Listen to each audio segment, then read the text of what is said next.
certain things were done when people died, so that they don't try to live through you too strongly. You distance yourself genetically from them so that this life operates and organizes itself as a fresh life.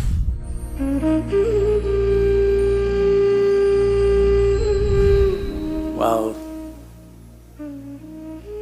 it is Mahalaya Amavasya in the next few days. This is a time of the year where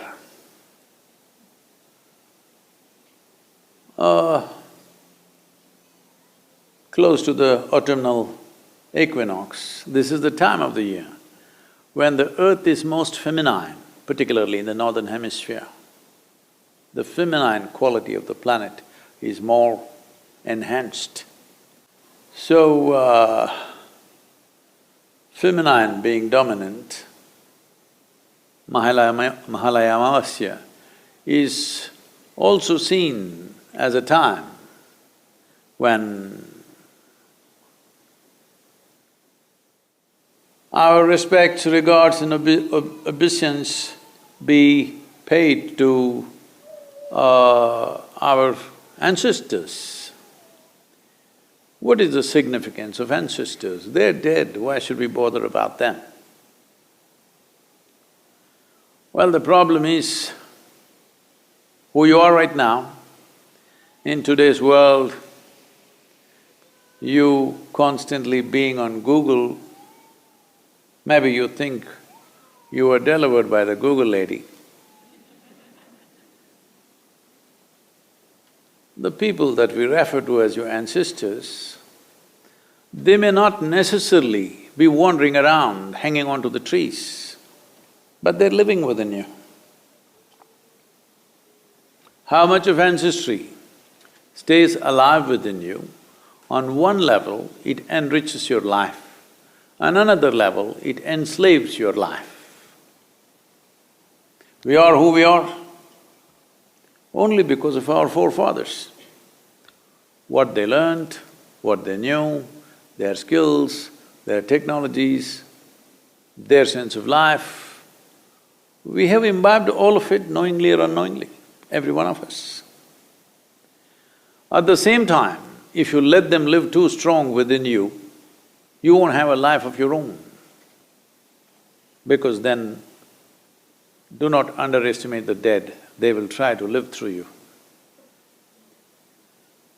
This is why so much care was taken, not in any one culture, across cultures everywhere in the world.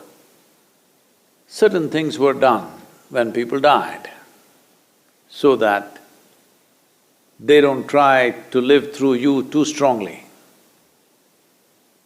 Because if they live through you too strongly, your life is wasted. That is, you will not be a fresh life. You will be sort of a carbon copy of an old life.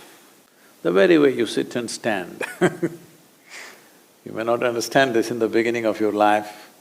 When you were 18, 20, you thought you're definitely not going to be like your father or your mother, that's the last thing you want to be. You know, I'm talking about the free spirits. But by the time you're 45, you sit like them, you stand like them, you talk like them, you know.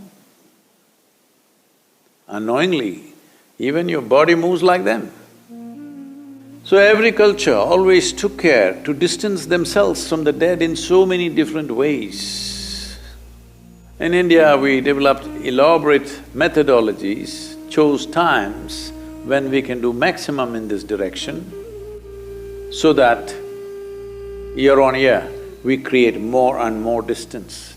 So this is a time of the year which is referred to as the Pitru Paksha. That means this is a time to attend to your ancestors. You may know them, you may not know them.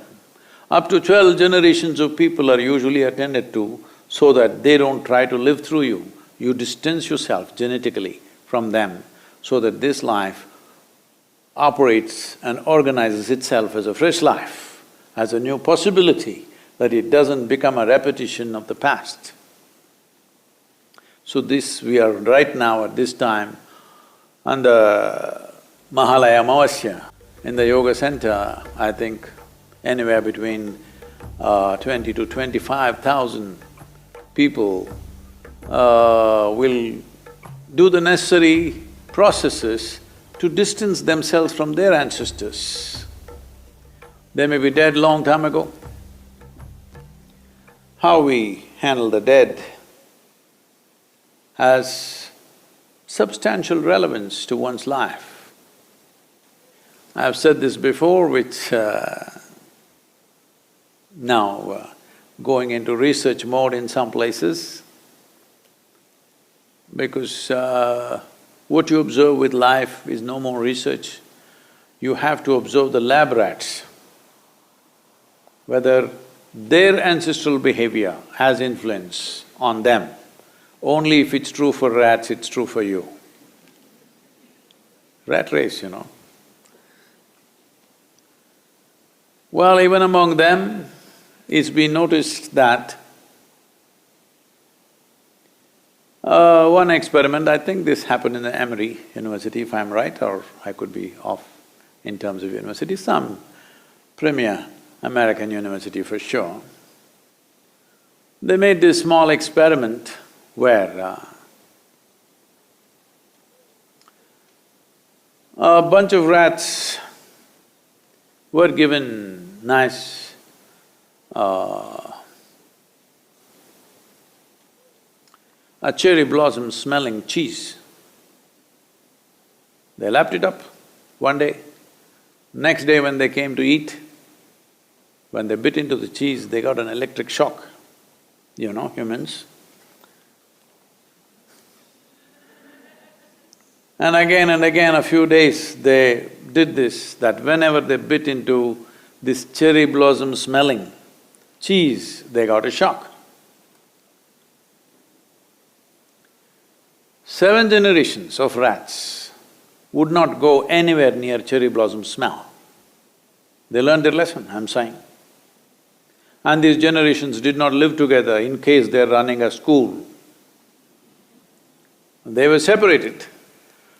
So wherever they were, for 7 generations, their learning remained. It's only in the 8th generation it started dissipating. So it is true with rats, it must be true with you. I mean, I'm going by the data. But we know always it's true with you. Both positives and negatives are true with you. Both positives and negatives, if it become very strong influence upon your life, they turn into a negative process.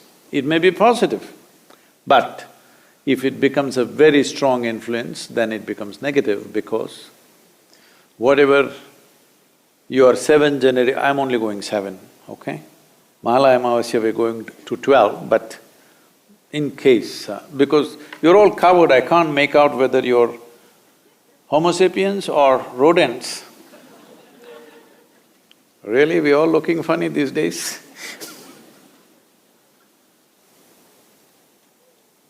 So, generations of people that we have lost, probably we do not know them, we don't know their names, we have not even seen their pictures, but they're living through us. So whatever learnings they had 7 or 12 generations ago, if it plays out too strongly, you will become irrelevant to today's life. So you have a fear of cherry blossom, may not mean anything today, but it continues within you. So this complex web of information, which we are today calling as genetic information, karmic information, pranic information, various kinds of things which have built up as a network of information which is functioning in our lives in so many different ways. Some of it has been accessed and researched by scientific modern research. Many, they know it is heading in that direction, but you need funding to come out with results, so it is being postponed. But we know this has influence. Especially societies which don't handle their dead properly, in those societies, the most vulnerable population will be adolescents. From 0 to 8 years of age, children generally have a kind of a protection and an immunity from the ancestors. They be their own thing, but between 8 and 18, the influence of unattended ancestral, for lack of words I'm using, their spirit or their memory plays havoc with adolescents. So a society where adolescents suffer most, it's the best part of your life in many ways, but they suffer most. That society, you must know, has not attended to its dead properly. So this is a time of the year where even if we have not done something in the past, everybody makes an attempt to deal with the ancestral dead so that their influence is limited in our lives. We appreciate who they were, we appreciate their contributions, we have this kind of body, this kind of brain, this kind of learning, this kind of whatever. In all that they have a role, we appreciate that. At the same time, we want them to stand a little away from us so that we can live our own lives. This is important. Otherwise, their influence will be very, very strong. Adolescents and post-pregnancy women are most vulnerable for these forces. It is very important. If there are such people in your homes, you must attend to this. So Mahalaya Amavasya is that day